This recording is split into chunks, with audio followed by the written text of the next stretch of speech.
Hola, ¿qué tal? Bienvenidos nuevamente a nuestro curso de Neuropsicología de las Funciones Ejecutivas. En esta, la cuarta semana, vamos a ver cómo se desarrollan estas funciones y dos de los problemas del desarrollo más frecuentes, el trastorno por déficit de atención e hiperactividad y el trastorno del espectro autista. ¿Qué vamos a aprender específicamente? Vamos a ver primeramente cuál es el efecto de las lesiones tempranas de la corteza prefrontal. Después veremos cómo se desarrollan estas funciones y nos enfocaremos en el estudio del cerebro adolescente. Posteriormente, ahora sí, ahondaremos en las características del trastorno por déficit de atención e hiperactividad. Veremos sus síntomas, sus causas, su perfil cognoscitivo y veremos rápidamente algunas estrategias que se pueden implementar para su tratamiento. Posteriormente veremos el trastorno del espectro autista y de igual manera veremos sus síntomas, sus causas, su perfil cognoscitivo y su tratamiento. Finalmente, compararemos las diferencias y similitudes de funcionamiento ejecutivo entre el trastorno por déficit de atención e hiperactividad y el trastorno del espectro autista. La semana pasada vimos cuál era el efecto de las lesiones en las distintas áreas de la corteza prefrontal en el funcionamiento ejecutivo y en la conducta. Sin embargo, es muy importante mencionar que estos efectos se observan en personas adultas. ¿Qué pasa cuando las lesiones en la corteza prefrontal tienen lugar a edades tempranas? Pues bueno, se puede dar el caso que estas consecuencias no sean evidentes inmediatamente como ocurre en los adultos. Puede ser que las consecuencias conductuales y cognitivas aparezcan a una determinada edad. En general, este tipo de lesiones se caracterizan por déficits en la atención y el aprendizaje. Problemas de razonamiento, el razonamiento se torna concreto, es difícil llegar al razonamiento abstracto, hay mucha impulsividad, hay inestabilidad emocional, pérdida del juicio moral y conducta criminal. A diferencia de lo que sucede en los adultos, es difícil en las lesiones que ocurren en la niñez poder distinguir claramente entre los síndromes prefrontales, orbital, lateral o medial. Veamos ahora cómo se desarrollan las funciones ejecutivas. En la primera semana vimos cómo las funciones ejecutivas pueden predecir de mejor manera que el CI, el rendimiento académico de las personas y su éxito profesional. Así que para que un niño pueda aprender en un aula, es necesario que éste atienda de todas las fuentes que tiene a su alrededor solo la información que le resulta útil o funcional para las tareas o acciones que se desempeñan. Además, debe inhibir la información irrelevante y las conductas que no son útiles o funcionales para las tareas o acciones que se desempeñan. Tercero, deben de ser capaces de poder almacenar la información que se adquirió para poder después recuperarla y utilizarla, por ejemplo, en un examen.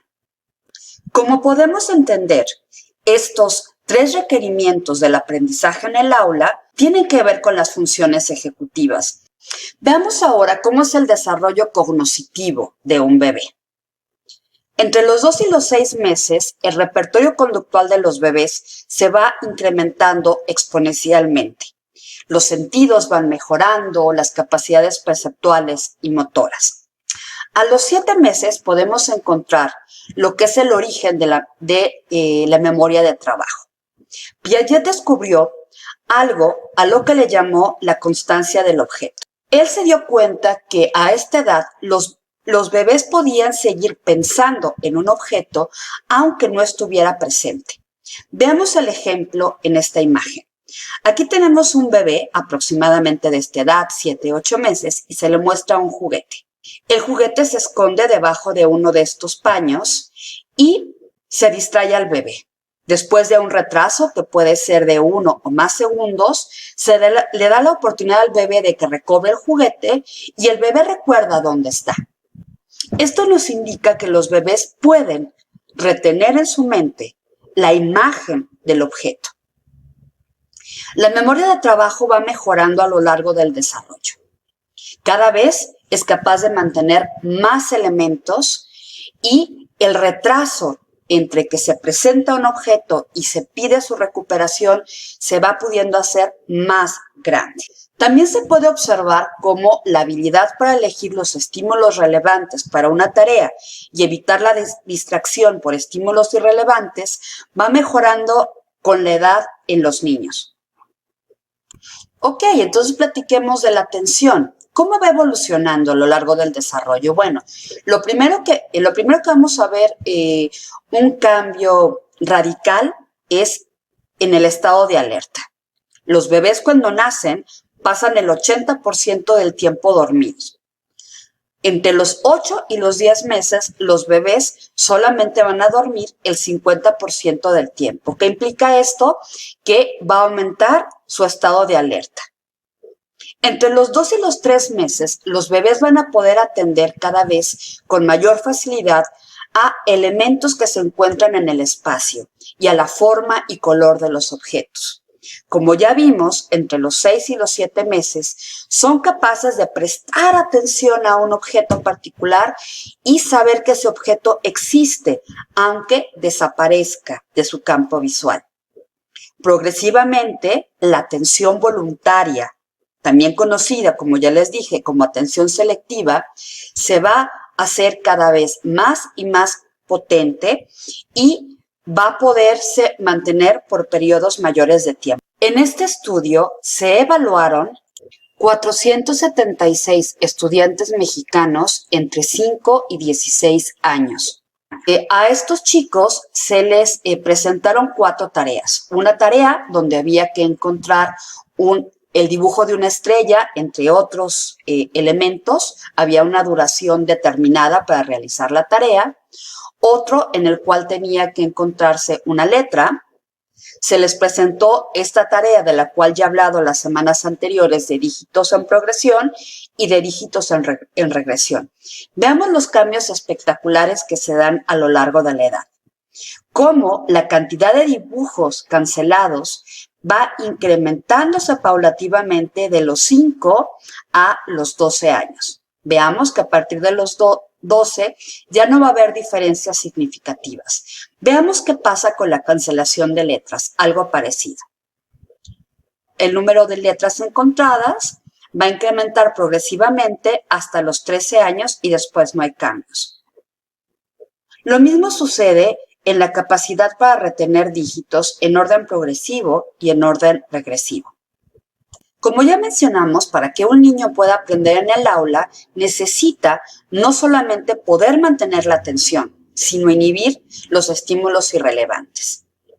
Entonces, la inhibición es un proceso que está muy involucrado tanto con el aprendizaje cognitivo como con las habilidades sociales durante la niñez y la adolescencia.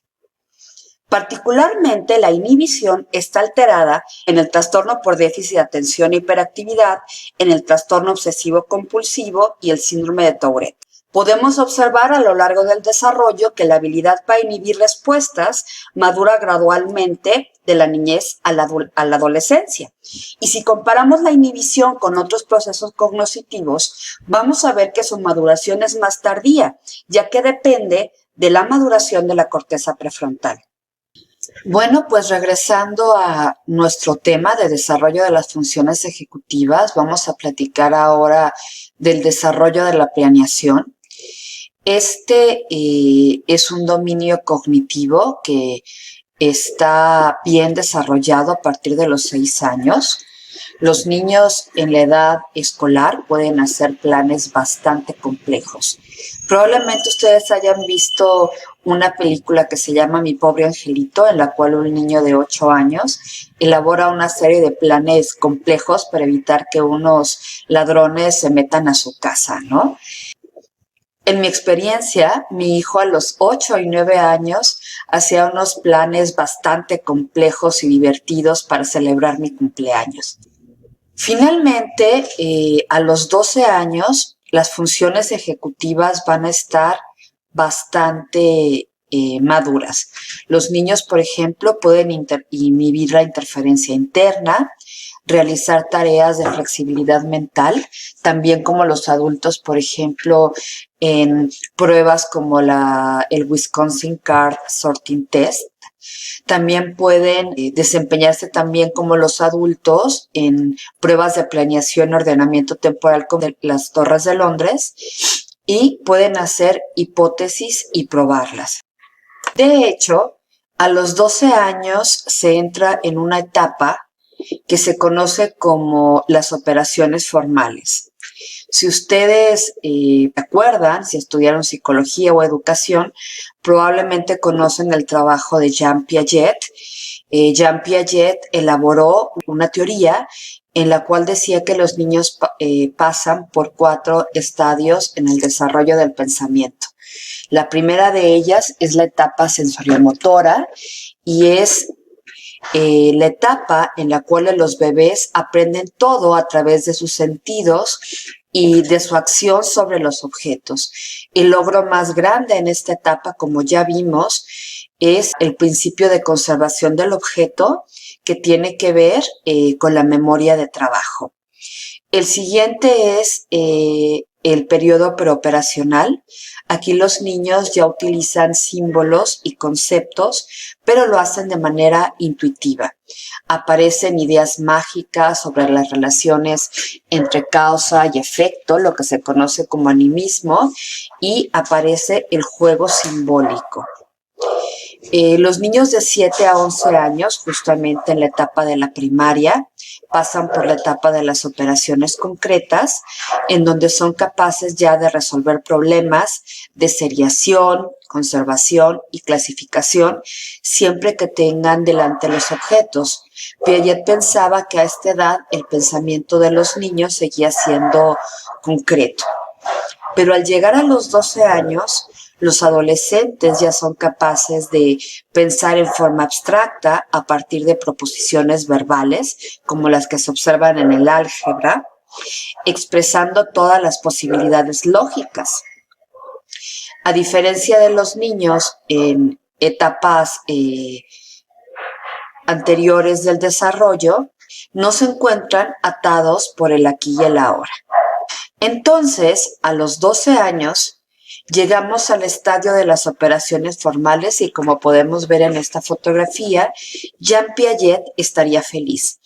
Pero sabemos que a los 12 años los niños todavía no son capaces de tomar buenas decisiones. Y como habíamos platicado anteriormente, la maduración de la corteza prefrontal termina hasta principios de la tercera década de la vida. Entonces, ¿qué es lo que sucede?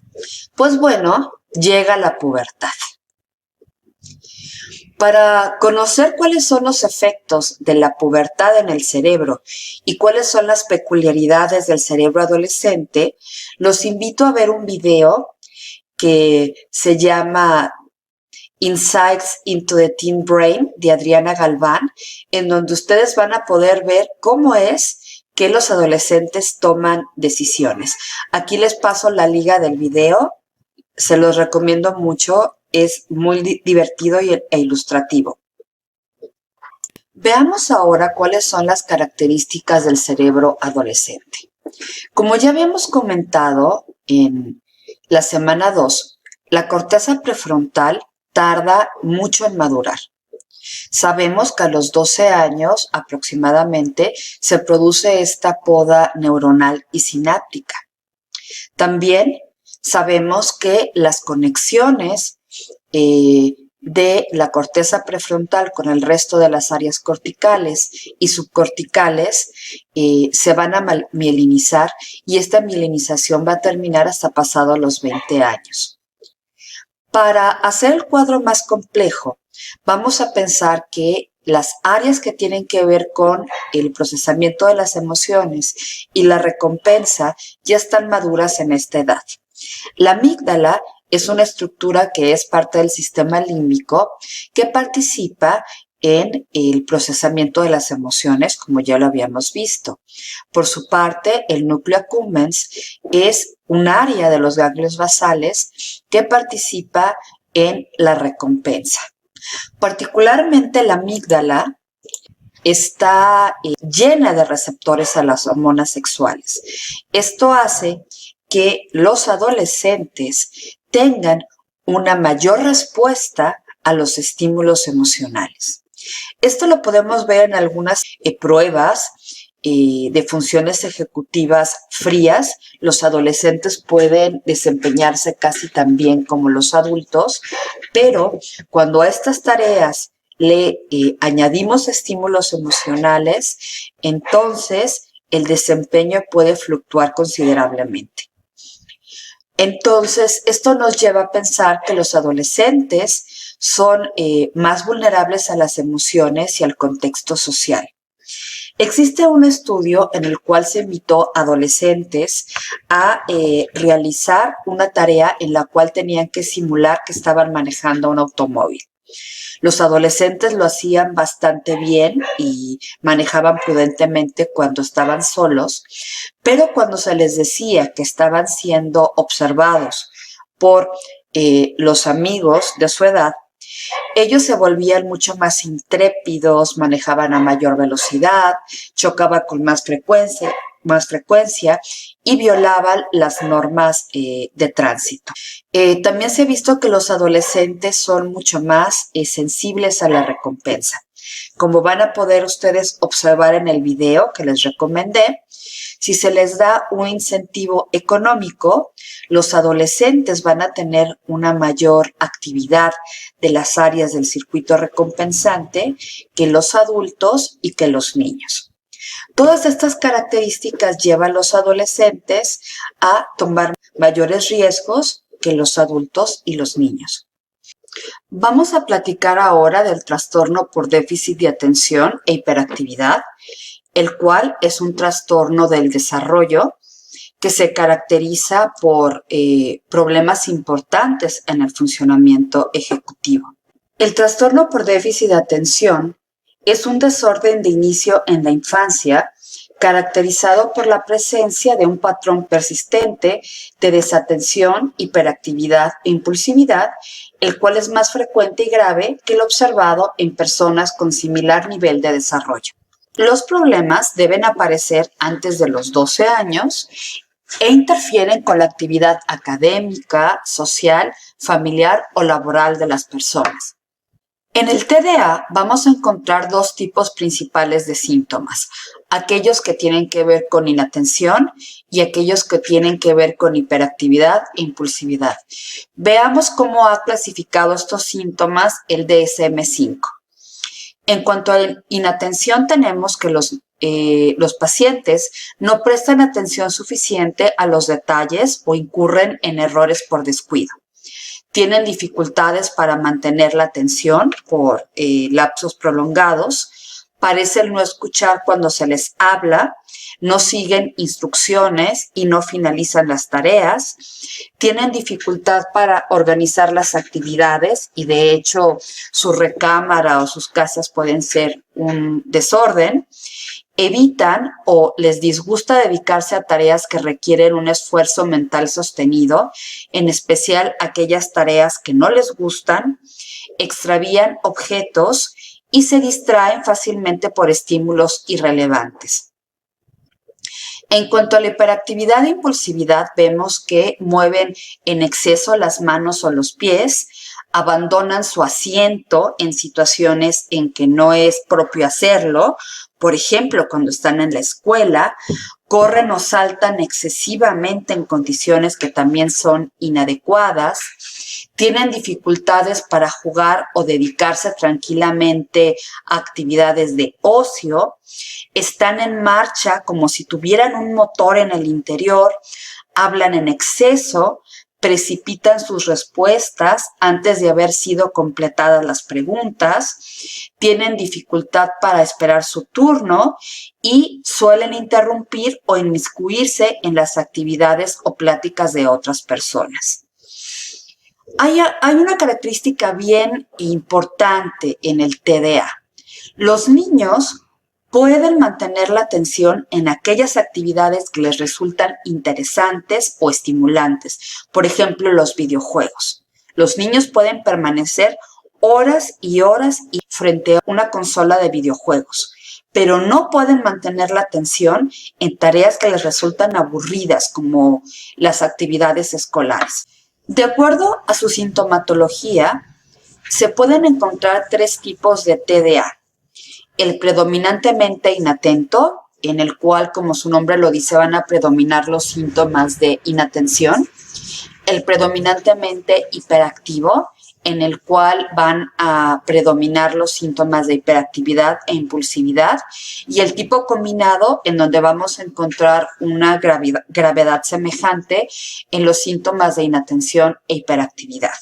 Antes se consideraba que el trastorno por déficit de atención e hiperactividad era algo propio del desarrollo y que se perdía al llegar a la adultez. Hoy sabemos que no es así y que buena parte de los niños que tuvieron trastorno por déficit de atención en la niñez van a seguir conservando algunos de los síntomas en la adultez. Sin embargo, estos síntomas pueden cambiar. En particular, con la adultez bajan los síntomas de hiperactividad, pero se mantienen los síntomas impulsivos. Los problemas de inatención van a continuar a lo largo de la vida. Las causas del TDAH son múltiples. Se ha reportado que esta enfermedad tiene un fuerte componente genético. Hay varios genes que están implicados. Particularmente en el cromosoma 1 se han encontrado alteraciones del gen para el receptor D4, que sabemos que es un receptor dopaminérgico. Se han encontrado alteraciones en el cromosoma 5, en el gen de la proteína transportadora de dopamina, y también se han encontrado alteraciones de los genes que codifican la proteína transportadora de la noradrenalina. En cuanto a la heredabilidad y el componente genético del TDA, no es de extrañar que existan endofenotipos. Es decir, los familiares de primer grado de pacientes con TDAH que no están aparentemente afectados van a presentar ciertos rasgos cognitivos semejantes a los pacientes que efectivamente tienen el TDAH. Entre estos endofenotipos destacan los problemas en las funciones ejecutivas. El trastorno por déficit de atención también se ha asociado con problemas obstétricos como el bajo peso al nacer, la hipoxia neonatal, la exposición prenatal al alcohol, nicotina o metales pesados, el estrés temprano, principalmente en forma de abuso infantil o negligencia.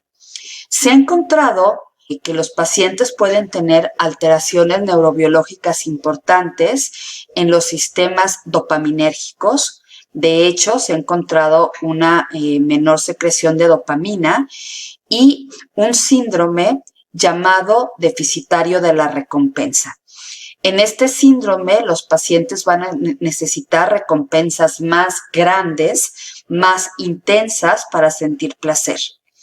También se han encontrado deficiencias en el sistema noradrenérgico. De hecho, uno de los fármacos que se utilizan para el tratamiento del TDAH es la tamoxetina, que inhibe la recaptura de noradrenalina y se ha visto que incrementa la disponibilidad de este neurotransmisor en un 300%. También se han encontrado alteraciones en el sistema serotoninérgico y por ello algunos antidepresivos pueden mejorar algunos síntomas del TDAH en adolescentes y adultos. Por último, existen anormalidades anátomo-funcionales en los lóbulos frontales, en el cíngulo anterior, en los ganglios basales, el cuerpo calloso y el cerebelo. En cuanto al perfil cognitivo, las alteraciones más importantes las vamos a encontrar en las funciones ejecutivas. Vamos a encontrar primeramente alteraciones en todos los tipos de atención, tanto en la orientación, en la atención selectiva, en la atención dividida y en la atención sostenida, es decir, esta atención que se puede mantener durante un tiempo prolongado. Si está la atención alterada, es obvio que también va a haber alteración en la memoria de trabajo, va a haber problemas muy importantes en el control inhibitorio, tanto en el control de la interferencia como la inhibición de la conducta. Vamos a ver también fallas en la autorregulación de las emociones, la motivación y la activación. Estos niños van a tener una excesiva expresión emocional frente a los eventos, dificultades para tomar en cuenta la perspectiva social de los acontecimientos y las perspectivas de otras personas, y déficits en la habilidad para automotivarse para lograr una meta, en especial cuando esta meta requiere de un esfuerzo importante y no les parece divertido. Estas fallas en la conducta social y en ponerse en los zapatos de las demás personas pueden ser debidas a estas fallas que presentan en la atención y en sus deficiencias en inhibir su comportamiento inadecuado. Ahora también se ha reportado que existen deficiencias para reconstituir, es decir, para analizar y sintetizar el comportamiento. Específicamente encontramos dificultades en el análisis y síntesis, así como para crear otras secuencias de conductas nuevas, menor creatividad y diversibilidad en conductas dirigidas a metas, dificultad para crear y aplicar reglas y retraso en la capacidad para imitar y simular conductas. En cuanto al tratamiento del trastorno por déficit de atención e hiperactividad, existen diferentes alternativas. Algunos pacientes van a tener que ser medicados y los tratamientos más comunes son los estimulantes como el metilfenidato y la atomoxetina. También es muy importante que los pacientes reciban psicoterapia y manejo conductual y psicoeducativo, y en especial para los niños y adolescentes que tienen ese trastorno, es bastante útil que asistan a escuelas con grupos pequeños de máximo 20 alumnos y que las clases magistrales sean cortas, teniendo una duración máxima de 30 minutos. Ahora platiquemos del trastorno del espectro autista. Este es un trastorno generalizado del desarrollo en el que existe una incapacidad para relacionarse de forma normal con las personas y las situaciones desde el comienzo de la vida. En particular, vamos a ver 3 tipos de síntomas generales: alteraciones en la comunicación a través del lenguaje verbal y no verbal, intereses peculiares o repetitivos y alteraciones en la interacción social. En el trastorno del espectro autista puede haber también otros síntomas como alteraciones en el aprendizaje, en la motricidad, en los patrones de sueño y vigilia, y una hipersensibilidad o hiposensibilidad a ciertos estímulos sensoriales. De acuerdo al DSM-5, los pacientes con trastornos del espectro autista van a tener deficiencias persistentes en la comunicación e interacción social en diversos contextos, manifestado por deficiencias en la reciprocidad socioemocional, que pueden ir desde un acercamiento social anormal y fracaso de la conversación normal en ambos sentidos, pasando por la disminución en intereses, emociones o afectos compartidos, hasta el fracaso total para iniciar o responder a interacciones sociales.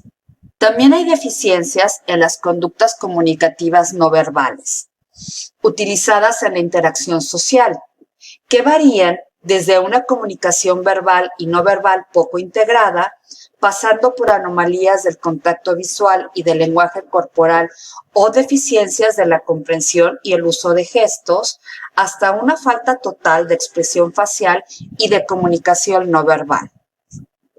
Finalmente, va a haber deficiencias en el desarrollo, mantenimiento y comprensión de las relaciones, que varían desde dificultades para ajustar el comportamiento en diversos contextos sociales, pasando por dificultades para compartir juegos imaginativos o para ser amigos, hasta la ausencia de interés por otras personas. Como podemos ver, el trastorno del espectro autista tiene diferentes grados de gravedad. El DSM-5 señala que también en el trastorno del espectro autista puede haber movimientos, utilización de objetos o habla estereotipada o repetitiva. Por ejemplo, estereotipias motoras, que son movimientos repetitivos, alineación de los juguetes o cambio de lugar de los objetos, ecolalia, que significa repetir lo que dicen los demás, y frases idiosincráticas o muy particulares. También hay una insistencia en la monotonía, caracterizada por una excesiva inflexibilidad de rutinas o patrones ritualizados del comportamiento verbal o no verbal. Por ejemplo, gran angustia frente a cambios pequeños, dificultades con las transiciones, patrones de pensamiento rígidos, rituales de saludo, necesidad de tomar el mismo camino o de comer los mismos alimentos cada día, etc. También podemos encontrar intereses muy restringidos y fijos que son anormales en cuanto a su intensidad o foco de interés. Por ejemplo, un fuerte apego o preocupación por objetos inusuales, intereses excesivamente circunscritos o perseverantes.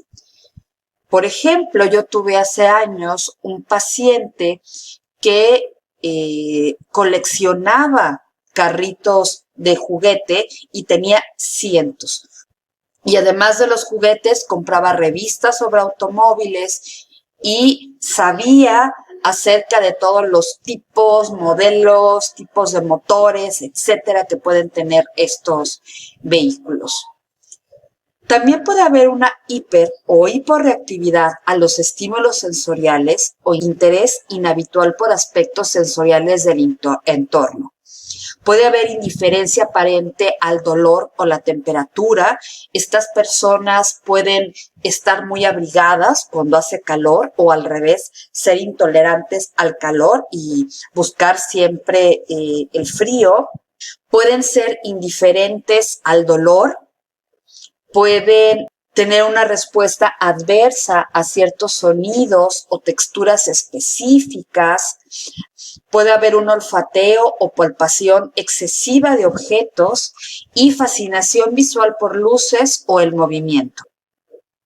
En el DSM-5 se plasma que el trastorno del espectro autista puede tener diferentes grados de gravedad.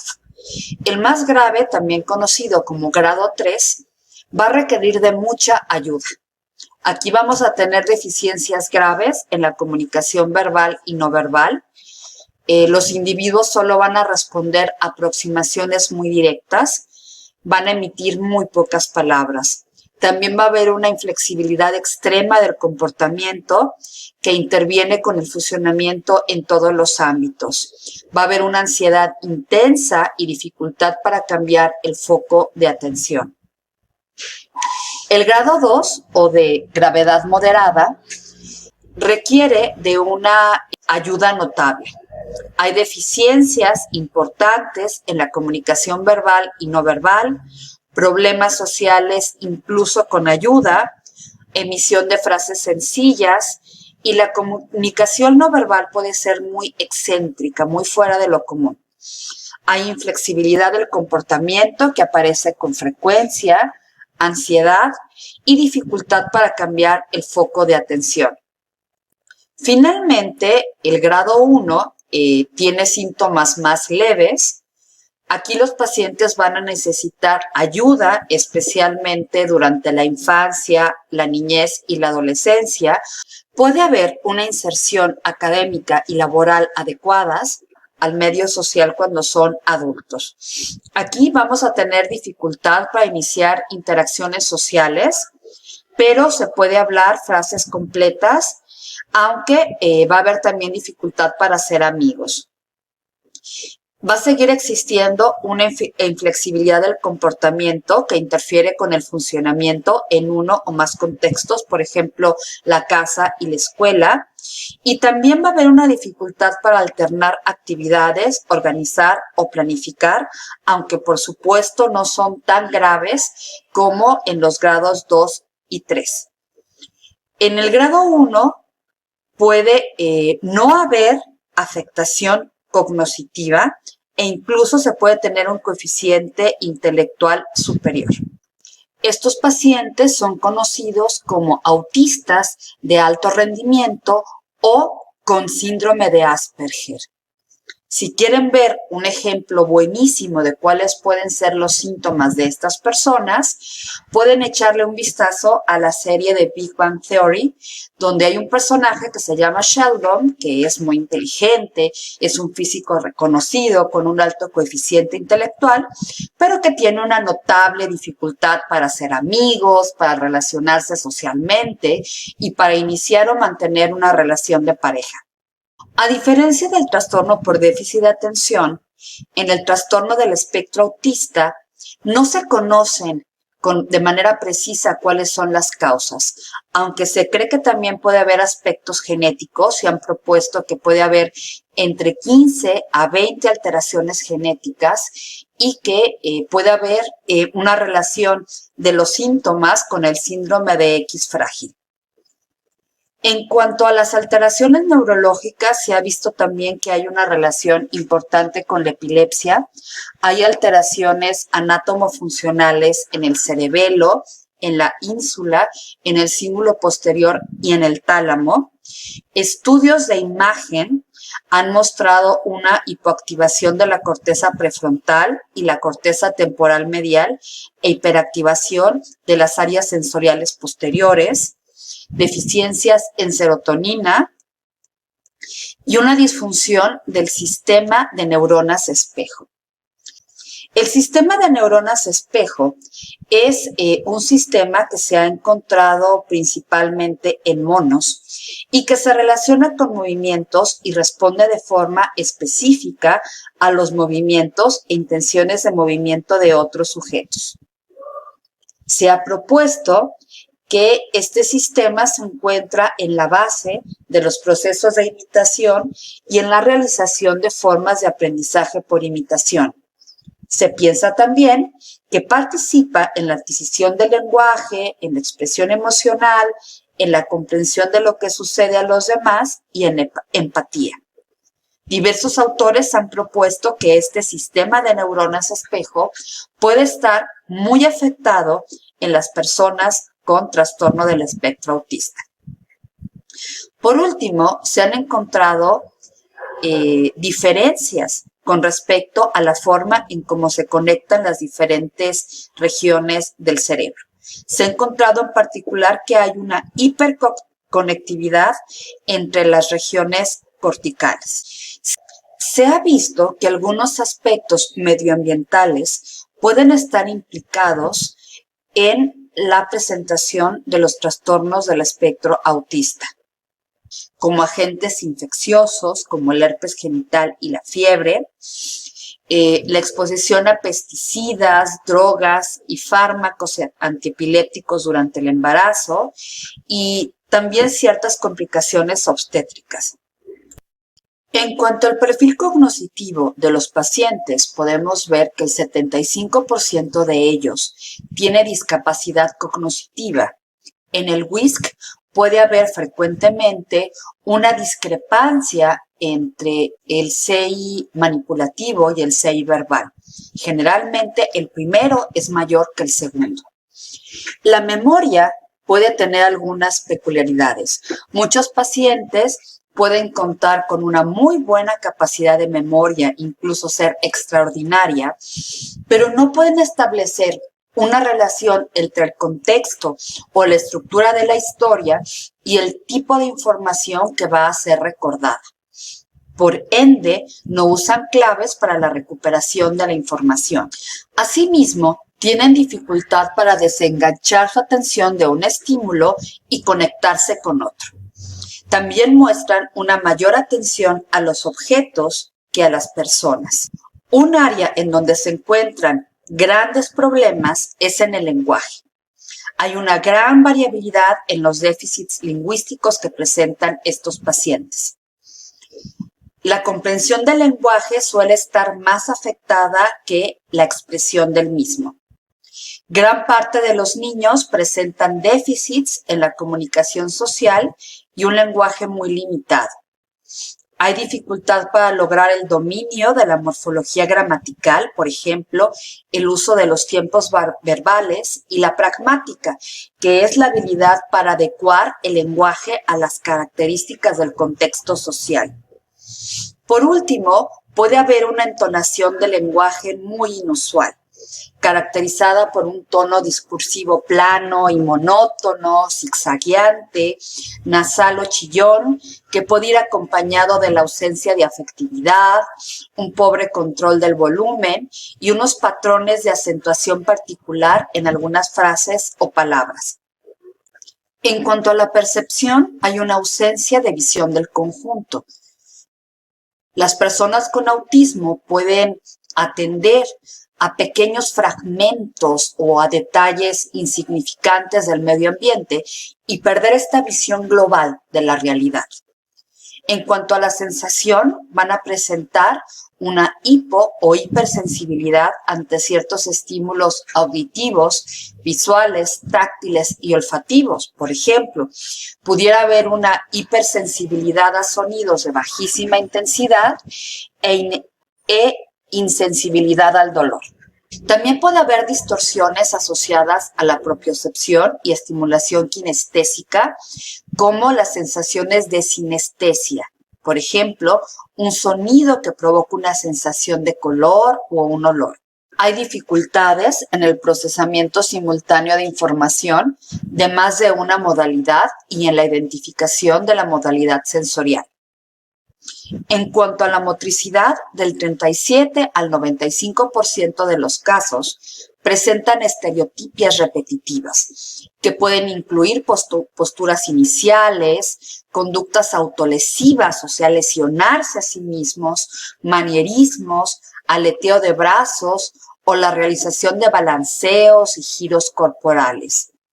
Puede haber hipotonia y apraxia y puede haber ecopraxia. ¿Qué significa esto? Limitar los movimientos de los demás, pero sin ningún objetivo comunicativo. En cuanto a las funciones ejecutivas, vamos a observar dificultad en la flexibilidad mental, en la memoria de trabajo verbal y la planeación principalmente. Hay dificultades muy severas en la teoría de la mente y sus antecesores en la infancia, como la atención conjunta, es decir, llamar la atención de un adulto para jugar con un objeto. También hay ausencia de juego simbólico, etc. ¿Cómo ve el mundo un niño con autismo?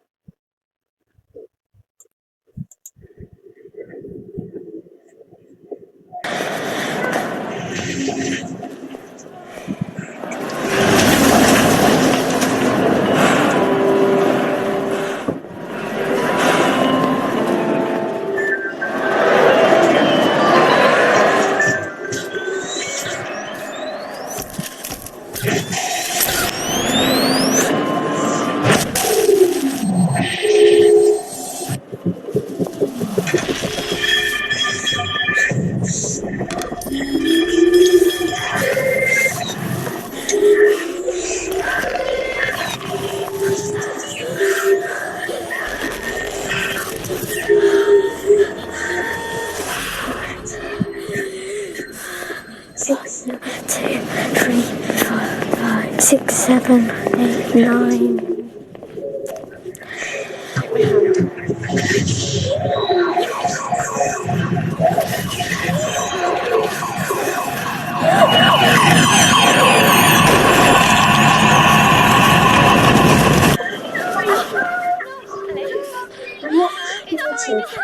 I'm autistic.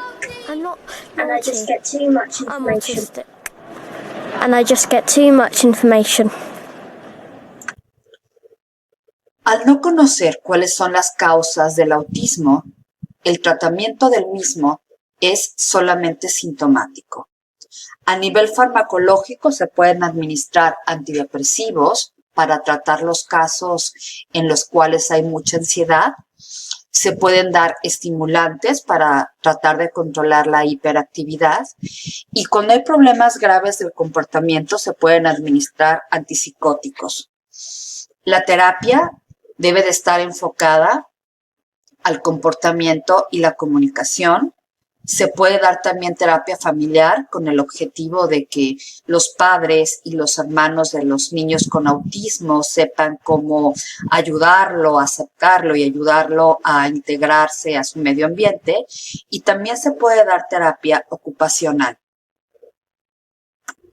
Me gustaría ahora comparar ¿cuáles son las características del funcionamiento ejecutivo de los niños con trastorno por déficit de atención e hiperactividad y aquellos que tienen trastornos del espectro autista, particularmente los que tienen un alto funcionamiento cognitivo o también conocidos como con síndrome de Asperger?